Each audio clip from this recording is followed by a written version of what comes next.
Hey guys, and welcome back to my channel. So this week we are recapping the season 2 of Life After Lockup, and it's called Truth and Lies. This episode, I think there's been one more episode, but I've not got a chance to do a vlog on that, but I will be doing. So this week started off. Remember, I've got my notes. I've done loads of notes, and then it's had something spill all over it this morning, so I'm like not impressed. But anyway, here goes. So it started off that Michael's mother and sister went to pick him up from the prison, the jail, whatever, wherever he was, the prison, I presume. And they looked to the side and realized that, Megan is also in her car and she's waiting. Now, remember all the stuff that went down, in the last episode and last season too. Who thinks it's pretty shady that Megan is acting like this when Michael is married with a little baby girl, and he has Sarah's also, his wife is pregnant again due to have their other little baby, who all thinks that Megan is, I don't know how to put it nicely, like whoring it around, basically. I mean, I know it's Michael's fault, but I think it's pretty disgusting that I know that if I was in that situation, I wouldn't want anything to do with the guy because, he's a scumbag, basically. He's dirty. And I mean, have you seen the way he is in his like little interview videos and things like that? He looks absolutely, I don't know what he's on, if he's taking some drug form, kind of thing. Let me know in the comments down below what you think. But anyways, so they turn up at the prison to pick Michael up. Sarah's not there because she's 9 months pregnant. She's due to give birth, and she's probably really pissed off at Michael, to be honest.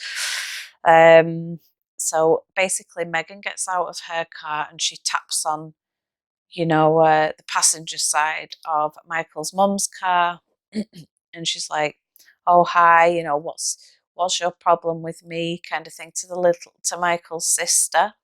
Michael's sister is really loyal to Sarah, and she thinks it's pretty disgraceful that um you know like not only is Michael doing this, but Megan's basically cheering Michael on, egging him on to do it because he's cheating on Sarah. It doesn't matter however Michael feels about Sarah, he should basically, if he's going to do stuff like that, get the hell away from Sarah so that her and the children don't get hurt, really. So basically, the sister, they have words, and the sister's like, "I can't stand you," blah, blah, blah, blah, blah, blah, blah. And she goes off, and the mother's like, kind of thing, I don't need this today. I'm picking my son up. Anyways, Michael comes out, and he's all about Megan. He doesn't really seem to care about too much about his mother and his sister and the fact that they've took time out, and being a mother and having to go through a child in prison. I would imagine if I was in her position, it would be very traumatizing. So yeah, so that is it. Anyways, next comes, well, anyway, Megan, she's in the car and she's like, this, they get to wherever they're going, and they sit down, and Megan's like, am I the only other woman? How many more has there been, Michael? And Michael's just like, let's face it, girls, they do these things in prison, right? Because they're going to do what they can to make their time. I mean, nobody's there to tell them, oh no, you can't have 60 girlfriends that are all sending you money. They're not all like that, but yeah, there's some that are. Moving on. Anyways, Sarah finds out that Megan and Michael are still talking, and she absolutely flips her lid. I mean, she completely loses the plot, and she's in the shop with her friends looking at baby stuff, and she's like, I can't believe this, what a dog kind of thing. And um quite rightly so, she loses her crap. Like she can't understand this, like, well, why, I don't think she thought they were still talking, and I don't think anybody would have thought that Megan would still want to talk to Mike. I mean, Jesus, look at all the stuff she let him. I mean, I can't even. I can't go there. Anyways, that's just too much for my brain to cope with. Right, so next one is Clint and Tracy. So basically, Tracy has 2 days left of what's it called? Is it probation? Parole? I've bloody forgotten the name. Oh, anyways, you know what I mean. She's got 2 days left of. I've forgotten what it's called. I've forgotten the word. I know the word, but So she's got 2 days left where she has to go and see a parole officer. Yeah, I think it's like probation over here in the UK, but I don't know if they call it parole over there. I thought parole was for getting out of prison. But anyways, beside the point. She's got 2 days left of it. And Clint reads her this list. It's like an A4 size paper, and she reads him this piece of. He reads her this piece of paper every day. And she's like, "Oh my God, Clint! Like, why do we always have to go through this and go through that all the time?" And so he reads it to her just purely because it's to keep her on the straight and narrow, to remind her that he can't do this again and she has to do this for good this time. But, she's an addict, isn't she? So I would imagine she would find this really difficult, and any little hurdle they come to in the road. So I've got hay fever. Any little hay, any little hay fever, any little hurdle in the road they would come to. I would imagine that she would find that extremely challenging. So, anyways, she's like, I need to be accepted by your parents, by your mother. I have to be. If I'm going to feel good in life, I need a support network, a support system, and things like that. And, that's just how she feels. She wants the extra support network, and she wants to. It's really important, so you can tell that she is accepted by his mother, and I completely understand that. That's the way it is in life, at times. I mean, if you care about the guy, you want to be accepted by his family, and vice versa. Anyways, she goes, let's go and pay her an surprise visit, so that she doesn't have time to kind of react about it and things like that. And Clint's like, oh God, no, I don't think that's such a great idea and stuff. But anyway, she basically talks her way into it and talks Clint into going round to his mother's, and they turn up there, and she's like, I'll just wait out here. And she's kind of like, by hanging off the truck kind of thing, looking with her legs crossed and stuff. But I think she was just basically standing there. Other people have slated her and things like that. I just think she was just standing there, not really knowing what to do. She was probably really nervous, thinking, oh God, I know how this is going to go. Clint goes in to see his mum, and his mum's like, you have an absolutely point blank no right bringing that woman to my house. I don't want her on my property. You know the reasons. She's an addict, she steals, she's this, she's hurt you. I do not want her on my property. Leave. So basically after that, he's like, oh, okay then. So he goes and he tells her, and you can see the look in Tracy's eye. And I think if anything would tip her over the edge, I think, to reoffending or I can't think. I've not got a brain today, people. Um, Not reoffending, but you know what I mean, to going back to the drugs and the drink and everything like that, and stealing or whatever it was she was doing. I think now would be the time, because if Clint's mum would have reacted the other way and gone and took her in her arms and said, you know, hi, honey, welcome to the family. We're going to be here to support you. I think she might have made it through that way, but I do understand why Clint's mum would say, listen, I don't want that piece of work out there anywhere near my property. And that is it. So they get in their truck and they drive off, and that is it.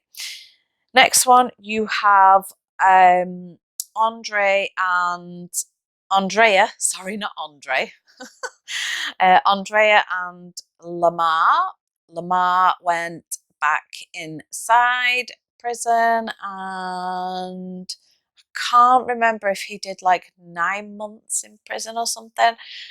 Anyways, it's time for Lamar to come back home, and Andrea's kids are pretty, I think, worried about their mom, and I think that they are pretty disappointed in Lamar's behaviour. Now, the problem I have with this is that she's taken her kids, you know, across America to live with Lamar because he couldn't manage to move to Utah. Now, this is a Mormon girl, okay, so I think this is like a highly unusual situation for a Mormon girl. I don't understand how Andrea thinks it's okay for him to still be. I don't know if he's a gang member, but he's obviously still meeting up, and he's obviously gone back to prison, so he's obviously still getting in trouble. Um, I like, it's like with the wedding cake. What is it? He was a Crip, wasn't he? So like that's blue, and the wedding cake, like she got blue put on the wedding cake. That's like a celebration to, you know, gang life, really. I mean, each to their own. Everybody's different. I mean, I live in the UK. I think gangs over here, there's many other kinds of gangs over here, and same kind of thing. It's just America's such a bigger place. But I know that it would be hard to, if I was to step in her shoes, it would be hard for me to take my children into a situation where I know, you know, there could be a lot of trouble if he ever wanted to leave the gang, for instance. You know, he still seems very into the whole, mind you, she seems more interested in it than him. So I don't know, maybe she just likes a bad boy. Anyway, so basically she goes to a grocery store with her daughter, and she's getting like some ribs and some meat, and she's getting food for Lamar to give him a feast when he comes home from being inside. And her friends call her, and she's you know, she's saying how like this place is kind of cheap, you know, oh God, I don't trust the food kind of thing. You don't know if you're going to get food poisoning, which I thought was really rude of her. I mean, yeah, you know, I anyway, she was rude. I just found that so rude. Like I grew up in a pretty rough place, like where you did have to learn to look after yourself, and you just wouldn't go around saying things like that because you have to live in that place. So that's pretty shitty if you ask me. But anyway, so she her friends call her, and she basically breaks down and says, look, I she just feels every kind of anger towards Lamar. So the day comes the next morning, and she takes her car and she goes to pick him up. she's waiting for him outside the gates, and he comes out and he's like, where the F is she, you know? And he phones up, he says, where are you? And she's like, oh, yeah, I'm at home. And he's like, what? You knew I was getting out today. And she's like, yeah, I'm at home. And she just kind of watches him, and then she's like, ha, silly, I'm here, you know, I'm behind you, and joking, you know, kind of thing. And he's like, oh, okay then. So he goes over, and he's like, where's my car at? And she's like, oh, I had to sell it, you know. She's just like calling his bluff kind of thing. And she's like, oh, I've sold it and stuff. Anyways, blah, blah, blah. You can, the tension in the air is, but it's more like a sexual frustration kind of tension. It's not like a, God, you know, I hate you kind of thing. It's more like a, you know, I'm really, really, really, really at the end of my road with you, and if you go back there again, I'm just gonna leave it, divorce you, and never come back, which I don't think would happen, girls or boys. So that is absolutely everything that happened in the True Lies season 2 of Life After Lockup. How are you enjoying Life After Lockup? It's strange, isn't it, watching them? Like, every time a season finishes, I really miss the people that were in it before, even though my memory is terrible and I can't even remember who was in it before. So that's everything. I hope you enjoyed another video from me, and I shall see you next time. Don't forget to like, share, and subscribe. Thanks for watching, guys. Bye for now.